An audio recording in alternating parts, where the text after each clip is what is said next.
어린 아이들을 지도하고 가르칠 때 공부를 잘하게 하고 배움의 자세를 갖게 하는 것도 매우 중요하지만 더 중요한 것은 그 아이가 참된 인간성을 갖게 하는 것입니다. 아무리 자녀가 공부를 잘해서 좋은 대학을 가고 좋은 직장을 갔다고 한들 사람의 됨됨이가 엉망이면 아무도 그를 좋아하지 않을 것입니다. 그래서 어렸을 때부터 아이가 좋은 사람이 되도록 이제 가르쳐주는 방식으로 이제 주변 사람들에게 이제 무언가를 나눠주는 훈련을 우리 성도님들 다 해보셨을 것입니다. 예를 들면 우리 아이가 여러 가지 맛이 들어있는 젤리를 가지고 있는데 옆에 친구가 있으면 엄마가 이렇게 한번 시키잖아요. 왜 너만 먹어? 옆에 있는 애도 좀 하나 줘봐. 그럼 우리 아이가 내가 다 먹고 싶은데 그냥 별로 주고 싶지 않은데 이런 마음이 있는데 엄마가 주라니까 이제 하나 주죠. 근데 무슨 맛을 줘요? 자기가 제일 안 먹는 맛, 자기가 평소에 좋아하지 않던 맛을 하나 꺼내서 못내 친구한테 주면서 그래도 난 친구를 주는 사람이야 이렇게 여기 있어 하고서 젤리를 건네줍니다. 물론 이런 훈련을 계속해서 반복하면 나중에 이 아이는 누군가에게 준다는 것이 큰 기쁨이 될 수 있고 나에게 큰 기쁨이 될 수 있고 또 나누고 베푸는 일이 참 즐거운 일이구나라는 것을 인식하고 이제는 누가 시키지 않아도 누군가에게 주는 그런 사람이 된다는 겁니다. 그렇게 주변 사람들한테 잘하고 부모님한테 잘하고 사랑을 받는 거에만 익숙하지 않고 사랑을 줄 수 있는 이런 어린 아이들이 커서 건강해지고 또 바른 인성으로 자랄 수 있습니다. 그런데 TV에 옛날에 SBS 프로그램 나왔던 것 같은데 우리 아이가 달라졌어요 보면은 어렸을 때부터 이런 교육이 되어 있지 않아서 정말 바르지 못하게 좀 심각한 아이들을 우리가 종종 만나기도 했습니다.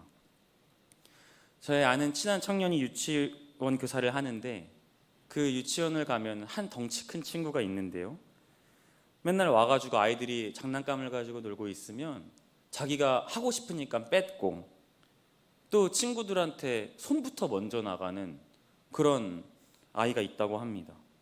먹을 것이 있어도 나눠줄 줄도 모르고 그래서 이 친구가 말을 듣지 않아서 이렇게 벌을 줬는데 한 며칠 뒤에 전화가 온답니다. 부모님으로부터.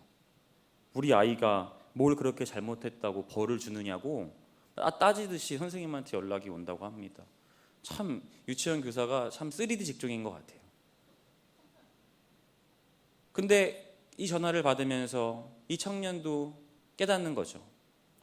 단순히 이 친구가 이렇게 하는 것이 이 친구만의 문제는 아니구나. 왜냐하면 내 자식, 내 자녀 감싸면서 금이야 오기야 이렇게 키우니까 이 자녀가 다른 아이들이랑 어울릴 때 늘 이기적인 마음이 드러나고 자기가 하고 싶은 대로 하고 그냥 이렇게 감싸는 것이 육아의 전부인 줄 알았기 때문에 이 아이가 많은 친구들과의 관계에서 그렇게 모난 사람이 된다는 것입니다. 신앙의 훈련도 이와 비슷합니다. 사실 우리가 처음에 신앙을 가진 것은요, 우리 안에 해결되지 않은 어떤 문제, 어려움, 그런 것들이 교회로 발걸음을 이끌게 하지 않았습니까?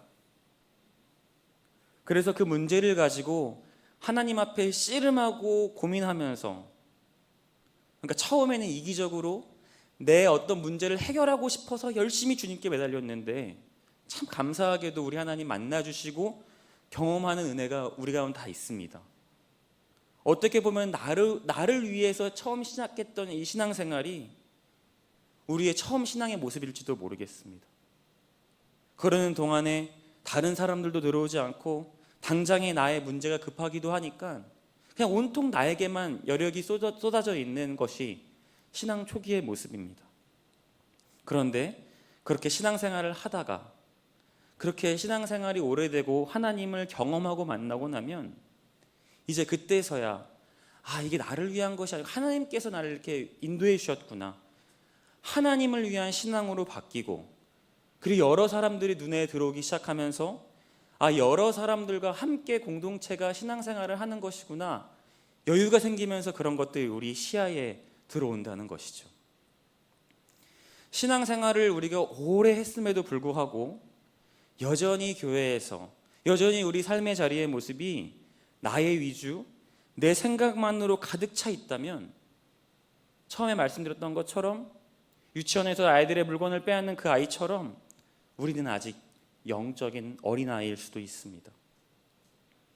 물론 갑자기 닥친 우리가 감당할 수 없는 큰 문제가 벌컥 이렇게 오기도 하고, 어떤 어려움 앞에서 급히 처리해야 할 문제들 때문에 나의 위주로 내 생각으로 할 때도 있긴 하지만, 이런 경우는 예외이고, 신앙이 성장하면 성장할수록 나보다는, 내 자신보다는 이웃 공동체, 교회 공동체를 바라보는 시각이 넓혀져 가는 게 당연한 것이라는 겁니다. 대표적으로 우리 바울이 그러한 신앙을 가진 것 잘 알고 계시지 않습니까?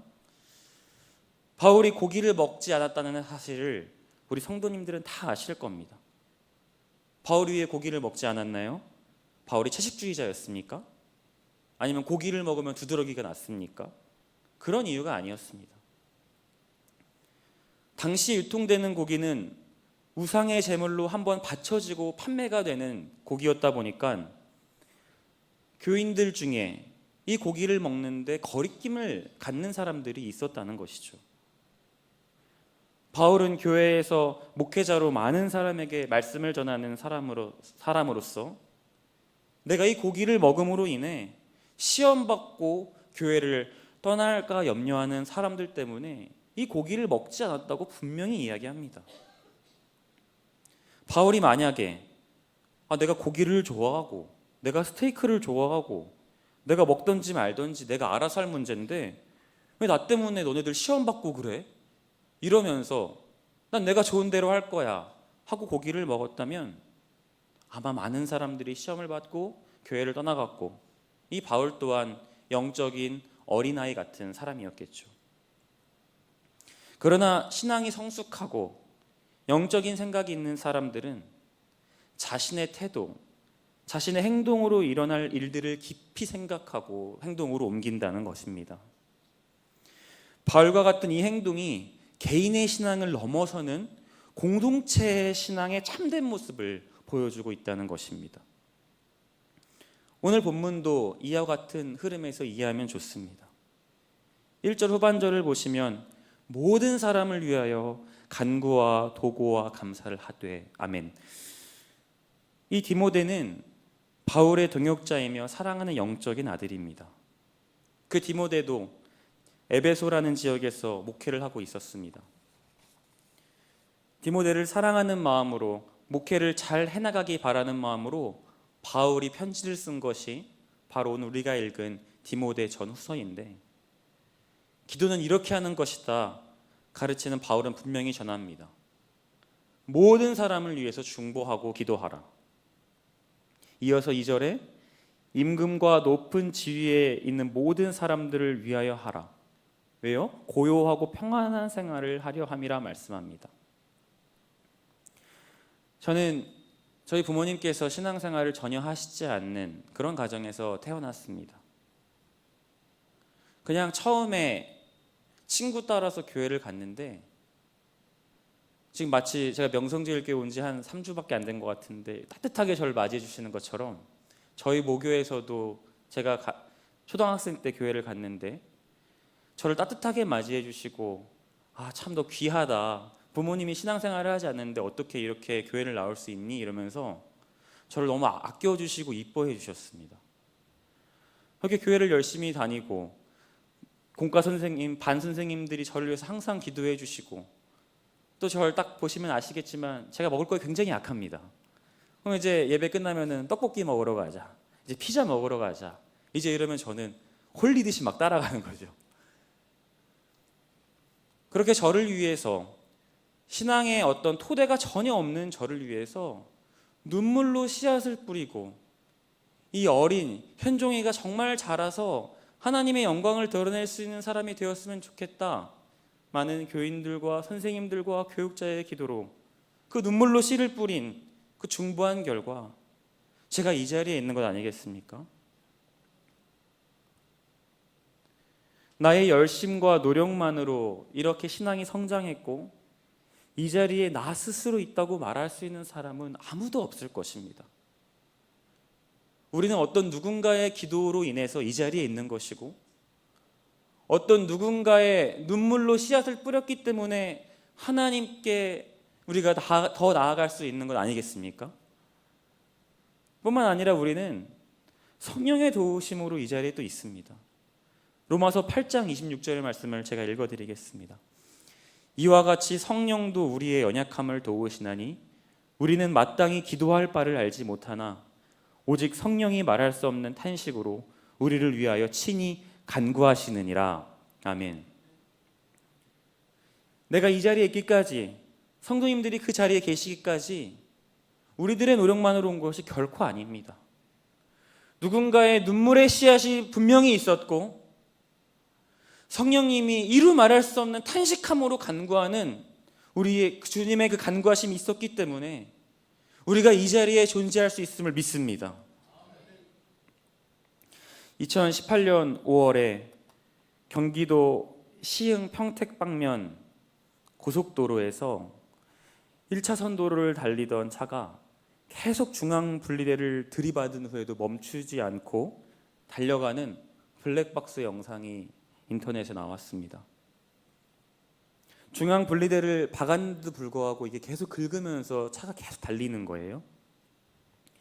그렇게 차가 1.5km를 달리다가 이제 이 차가 멈췄는데 이 차를 멈추게 한 것은 어떤 한 검은색 승용차였습니다.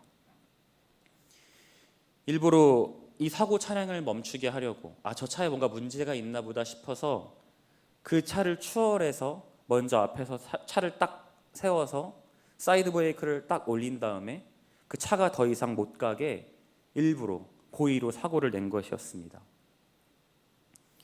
그 중앙 분리대를 들이받았던 차는, 그 차의 주인은 평소에 그런 지병을 앓고 있었고 과로까지 겹쳐가지고 윽 하면서 갑자기 이제 의식을 잃고 만 것이죠. 그 앞에 검은색 차가 막아준 덕분에 그 사고 차량 운전자는 병원으로 이송돼서 회복이 되었습니다. 그리고 그 앞에 막았던 검은색 차량은 그 차량의 주인, 그 차가 현대자동차 회사의 차였거든요. 이 소식을 알고 나중에 현대자동차에서 우리가 새 차를 주겠다 이렇게 해가지고 작년 5월에 이런 일이 일어났다고 합니다. 제가 이 사건을 보면서 곰곰이 생각했던 것 하나는 이게 한 사람의 목숨을 살려준 것뿐만이 아니라 자기의 희생과 헌신으로 인해서 그 고의로 사고를 낸 것이 그 고속도로에서 일어날 추가로 발생할 모든 사고를 막아준 것이 아닌가 이런 생각이 들었습니다. 만약 내 갈 길이 바빠서 저 차가 뭐 이상하네, 문제가 있네 하면서 그냥 나는 옆에서 웅 세게 지나갈 수도 있었고 그냥 내 나름대로의 스케줄이 바빠서 그렇게 했었으면 아마 더 큰 참사가 있지 않았을까 이렇게 생각합니다. 그런데 자신의 희생으로 자신의 어떤 차가 망가짐을 불구하고 그렇게 막아선 덕분에 사고 차량 운전자도 목숨을 건지고 아무런 사고가 일어나지 않고 그 일이 마무리된 것을 보면서 이 사람의 노력, 이 사람이 다른 사람을 위한 어떤 배려가 참 돋보였다 이런 마음을 얻었습니다. 물론 하나님의 역사하심을 이런 데 비할 수는 없지만요, 나보다 남을 위한 행동, 내가 희생하는 것, 나 스스로를 위해 기도하지만 남을 위해 도구와 중보를 하는 것, 이 모든 것이 복이 된다는 사실을 우리 성도님들 다 알고 계시지 않습니까? 특히 이 자리에 나와서 새벽에 기도하는 성도님들은 다 경험해 보셨을 겁니다. 내가 누군가를 위해서 눈물로 씨앗을 뿌리며 기도하고 내가 나보다 더 기도가 필요한 사람들을 위해 간구하고 애쓰고 주님 앞에 매달렸을 때 내가 기도한 그 지체가 잘 되는 것뿐더러 나에게도 말씀해 주시고 나에게도 은혜를 주신 하나님을 우리가 더 경험하지 않았습니까? 그렇게 남을 위한 중보, 모든 사람을 위한 간구, 교회를 위한 기도를 하면 내가 그 기도한 만큼 내 복이 없어지는 것이 아니라 하나님의 더 놀라운 복으로 채워주실 줄을 믿습니다. 지난주 주일에 선포된 말씀 정말 감동이 되는 말씀이었습니다. 여기 뒤에도 현수막이 걸려 있는데요, 우분투 정말 멋진 말입니다. 내가 있기에 내가 있다. 내가 있기에 너가 있다.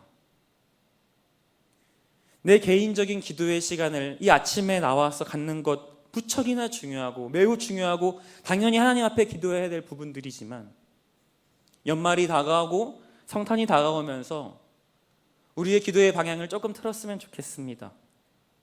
나보다는 우리 주변의 이웃, 나보다 더 기도가 필요한 사람들, 그리고 내년을 준비하는 우리 교회, 이런 여러 중보와 모든 사람을 위한 기도를 할 때 하나님께서 놀랍게 역사하시고 일하실 것입니다. 오늘 마지막 절을 보시면 모든 사람이 구원을 받으며 진리를 아는 데 이르기를 원하시느니라. 모든 사람을 위하여 기도하여 간구하는 가장 큰 이유는 모든 사람이 구원을 받으며 진리를 아는 데 이르기를 원하시는 하나님의 마음이 담겨 있습니다. 제가 그런 산증인 아닙니까? 하나님을 모르는 가정에서 태어나 전혀 예수님과는 상관없는 삶을 살았을 뻔했던 제 인생에 눈물로 씨앗을 뿌렸던 선생님들과 교인들의 기도로 이제는 제가 구원을 받고 진리를 아는 데 이르기를 원하는 사람이 되어 강단에 서서 우리 성도님들과 믿지 않는 사람들을 위해서 선포하고 구원을 받으며 진리를 아는 데 이르기를 원하는 마음으로 이렇게 하나님 말씀 전하고 있지 않습니까? 다시 한번 연말이 다가오면서 나의 개인적인 기도, 나의 간구 다 중요하지만 우리 이웃을 위해, 교회를 위해, 공동체를 위해 중보하는 성도님들 되시기를 소망합니다. 기도하겠습니다. 하나님 아버지, 감사합니다.